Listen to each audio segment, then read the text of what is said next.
Este é o programa Verdade e Vida, produzido para a TV Mackenzie Digital. No programa de hoje, vamos falar sobre o tema Perdão, uma obra da graça. O programa Verdade e Vida é de responsabilidade da Chancelaria da Universidade Presbiteriana Mackenzie. Envie-nos mensagens e sugestões pelo nosso e-mail, que é verdadevida@mackenzie.br. Há um lugar preparado por Deus, onde a morte não tem lugar.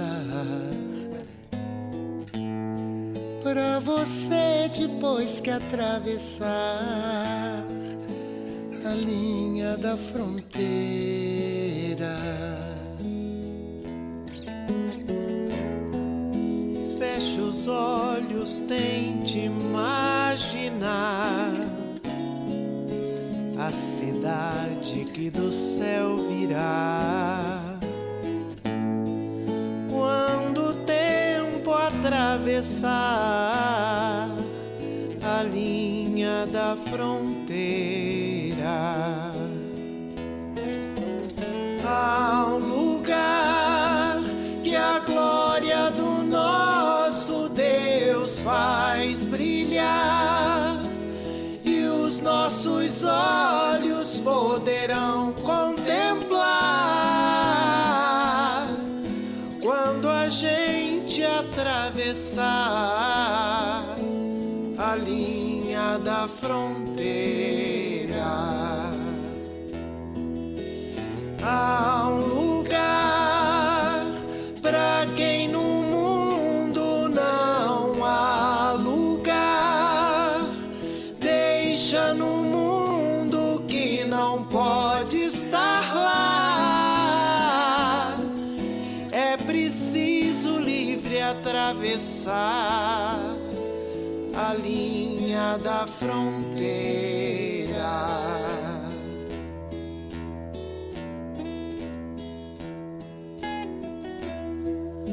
Ruas, praças de ouro puro, pedra preciosa, o muro, e toda lágrima rolada, nosso Deus vai enxugar.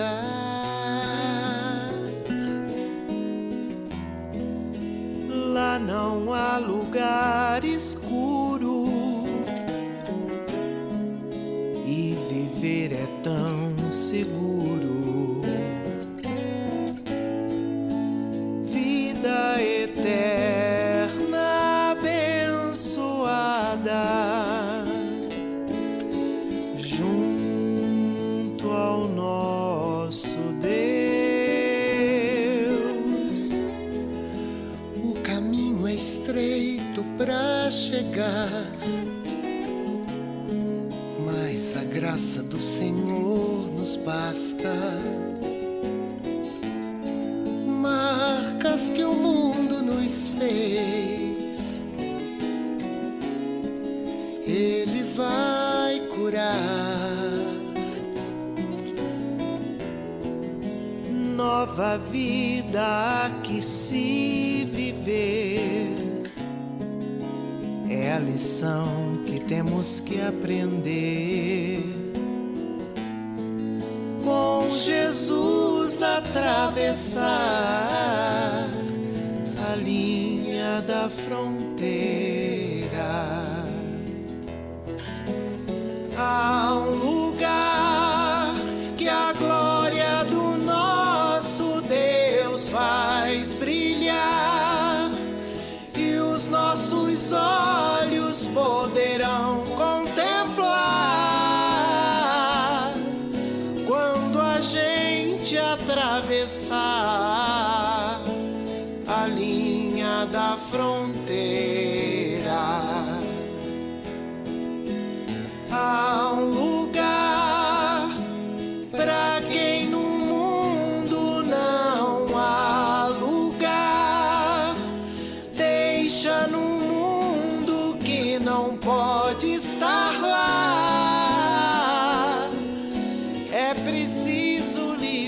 atravessar a linha da fronteira. Nós vamos tratar então do tema proposto, que é perdão, a obra da graça. E vamos olhar o texto de Lucas, capítulo 17, versículos 3 a 5. Não há saúde emocional para você, para a sua família, para a sua igreja e para a sociedade brasileira sem o exercício do perdão. O perdão é uma necessidade absoluta. O perdão é a faxina da mente, é a asepsia da alma, é a cura das emoções, é a alforria espiritual que nós necessitamos desesperadamente para termos saúde emocional, para termos comunhão com Deus. Eu quero ilustrar para você o poder do perdão. Todos nós sabemos que no dia 7 de dezembro de 1941, os japoneses atacaram o porto de Pearl Harbor, impondo às forças americanas uma implacável derrota. A guerra estava iniciando praticamente. Tinha 2 anos apenas que a guerra estava num cenário de terror no mundo inteiro. A resposta americana foi imediata e um soldado chamado Jack de Chase se propôs a atacar o Japão. E nessa empreitada, esse soldado foi capturado e jogado num porão, onde sofreu de forma brutal e com escassez de pão, padeceu longo tempo naquela prisão japonesa. Foi quando caiu em suas mãos um texto da Escritura, onde Jesus ensinava a perdoar os seus inimigos. E esse soldado americano se converte na prisão. Depois, um fato acontece, curiosamente. Esse homem volta para a América, faz um instituto bíblico, forma-se missionário, volta ao Japão e escreve o seu testemunho e distribui largamente folheto acerca da sua conversão numa prisão japonesa. Antes da guerra terminar, foi no dia 9 de agosto de 1945, os Estados Unidos jogavam a bomba atômica em Hiroshima. Mitsu Fuchida, que comandou o ataque japonês, estava na véspera em Hiroshima e sai poupando assim a sua vida. Quando a guerra terminou, Mitsu Fuchida um dia caminhava em Tóquio, quando caiu em suas mãos um daqueles folhetos do soldado americano convertido na prisão japonesa. E ao ler aquele folheto, seu coração foi tocado e ele se converteu a Jesus. Esses 2 homens se encontraram, Mitsu Fuchida e Jack de Chase. Em lados tão opostos estavam, mas o Evangelho de Jesus Cristo os aproximou. Eles se abraçaram, eles choraram juntos e juntos eles iam para as praças públicas de Tóquio anunciar o poder do Evangelho, o poder da cruz que traz reconciliação, que capacita para o perdão. O perdão é uma necessidade absoluta. Jesus Cristo disse que se você não perdoar, você não pode orar. Se você não perdoar, você não pode trazer a sua oferta ao altar de Deus. Se você não perdoar, você não pode ser perdoado. Se você não perdoar, você adoece emocionalmente, fisicamente, espiritualmente. Se você não perdoar, você é entregue aos verdugos da consciência, você não tem paz. O perdão é uma necessidade vital para você ter saúde emocional, para você ter paz com Deus. Mas o perdão é uma questão até de bom senso. Se você guardar mágoa no seu coração, você acaba se tornando prisioneiro desta pessoa de quem você nutre esta mágoa. Você vive algemado numa masmorra emocional. Você acaba convivendo 24 horas com aquela pessoa que você menos gostaria de conviver na vida. Você pode chegar em casa cansado e esta pessoa vai se deitar do seu lado, se transformar no seu pesadelo. Você vai chegar em casa com fome e essa pessoa vai sentar-se à mesa com você e tirar o seu apetite. Você vai sair de férias com a família e esta pessoa vai pegar carona com você e estragar as suas férias. A única maneira de você ser livre é perdoar. O perdão cura, O perdão liberta. O perdão é maior do que o ódio. O perdão, de fato, é a cura das emoções, é a faxina da mente, é a asepsia da alma. O Senhor Jesus Cristo, em Lucas capítulo 17, versículos 3 a 5, nos fala como devemos lidar com esta questão do perdão. E a primeira coisa que Jesus ensina é que devemos ter cautela, ele diz: acautelai-vos. E quando ele fala isso é porque às vezes, até no processo de pedir perdão, nós podemos usar uma força desmesurada.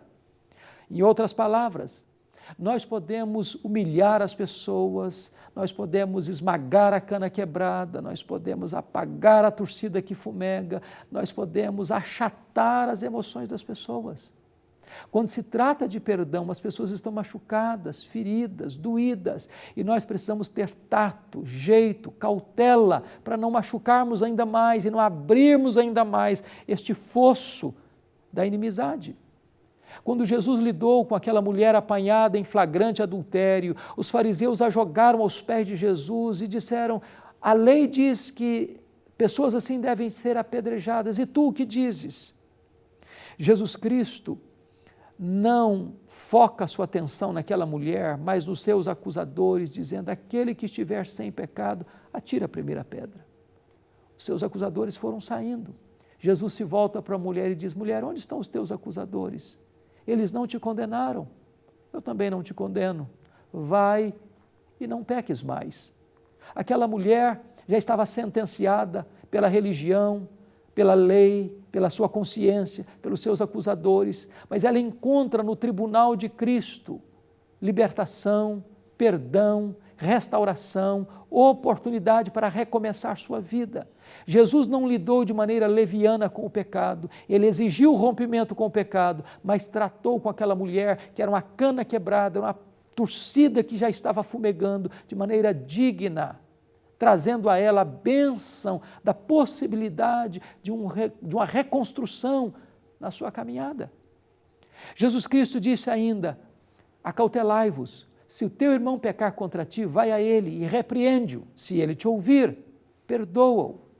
Notem que Jesus está dizendo que quando duas pessoas estão magoadas uma com a outra, quando há uma separação de uma relação outrora significativa, marido e mulher, pais e filhos, irmãos, amigos, a solução não é dar tempo ao tempo.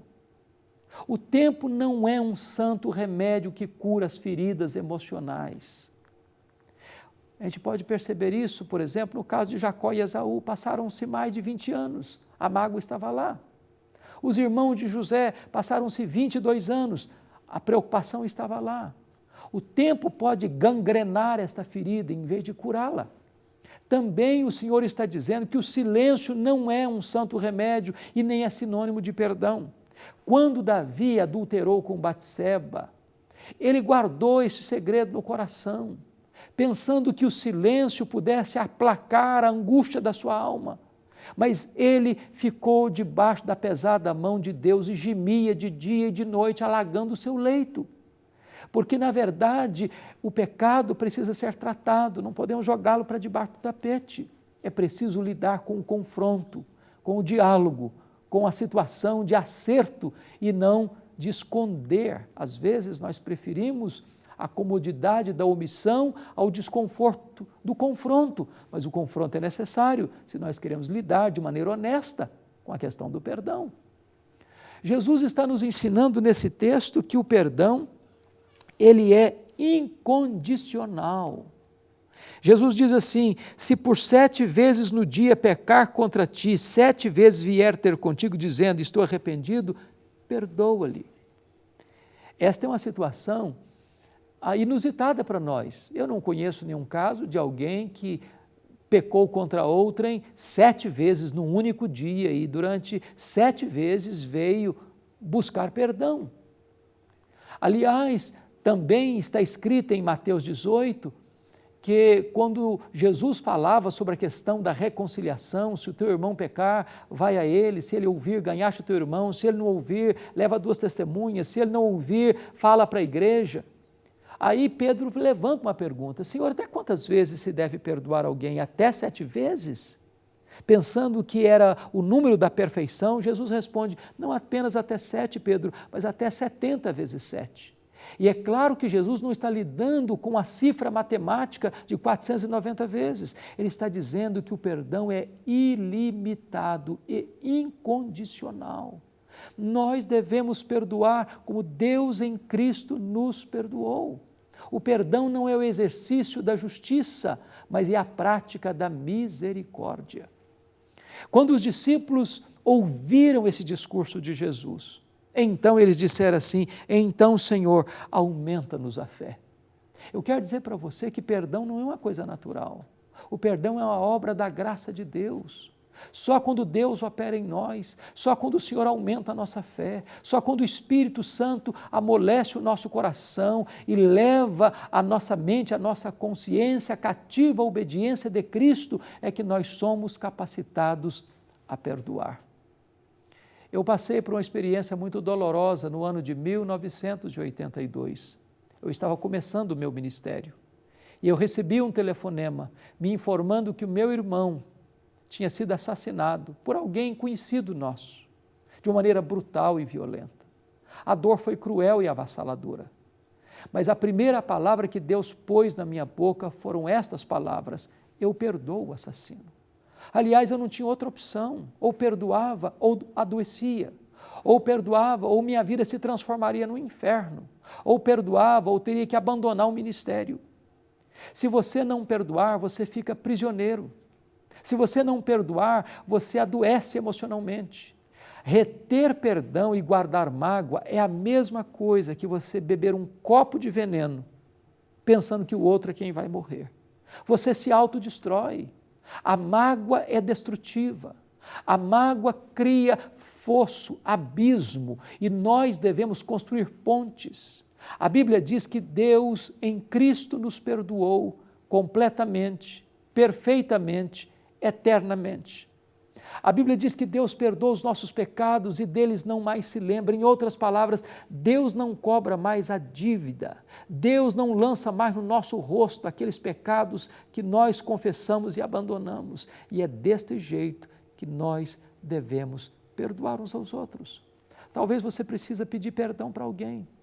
Talvez você precise mandar um e-mail, mandar uma carta, fazer uma viagem, fazer uma visita. Mas em nome de Jesus, não guarde pendências no seu coração, não nutra mágoa na sua alma, confesse, peça perdão, perdoe, para que você seja curado, para que você seja liberto, para que você seja restaurado, para que você tenha paz, para que você viva uma vida plena e abundante na presença de Deus. Eu quero orar com você.